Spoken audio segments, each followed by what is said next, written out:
அடுத்த வாரம் school open பண்றாங்க. நாங்க காலங்காத்தால சமைச்சு முடிச்சு வீட்டு வேலை முடிச்சுட்டு பிள்ளைகளை தட்டி எழுப்பி தூக்கி போடுறதுக்குள்ள மணி 7:45 ஆயிரும். 8 மணிக்கு அங்க ஸ்கூல் ஓபன். 7:45 1/4 மணி நேரத்துல போயிடலான்னு கிளம்புனா இந்த ரோட்ல போனா 1/4 மணி நேரத்துல எங்க போக முடியுது? போக முடியறது இல்ல. அதுவும் போக சாப்பாடு கொட்டிருமோ, ரசம் கொட்டிருமோ, ஸ்நாக்ஸ் கொட்டிருமோன்னு யோசிக்க வேண்டியிருக்கு. பத்தியமா கூட்டிட்டு போக வேண்டியிருக்கு. இதுக்கு ஒரே ஒரு வழி செய்யலாம். சாலைகள் எல்லா பக்கம் தான் இருக்குது. அது நம்ம எல்லாருமே விழிப்புணர்வோட இருக்கணுங்கிறது அதுதான். நம்ம ஓட்டு போடுற விஷயத்துல இருந்து எல்லா விஷயத்திலுமே தெளிவா இருந்தோம்னு வச்சுக்கோங்க. நமக்கு வேலை செய்யக்கூடியவங்களை நம்ம சரியா தேர்ந்தெடுக்கணும்.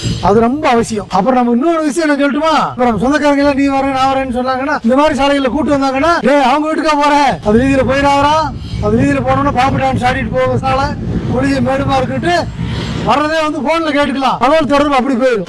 நான் ஒரு வருத்தத்தோட ஒரு விஷயம் சொல்ல வந்தேன். நீங்க எனக்கு ஒரு நல்ல ஒரு ஐடியா கொடுத்திருக்கீங்க. இதுவும் ஃபாலோ பண்ணலாம். ஆனா தமிழ்நாட்டுல 90% சாலை இப்படிதான் இருக்கு. நம்ம ஏரியா மட்டும் இல்ல, மக்கள் மட்டும்தான் யோசிக்கிறது, வேற யாருமே இல்ல. ஒவ்வொருத்தரும் சிந்திச்சோம்னா சரியான செயல்பாடு எப்பவுமே நடக்கும்.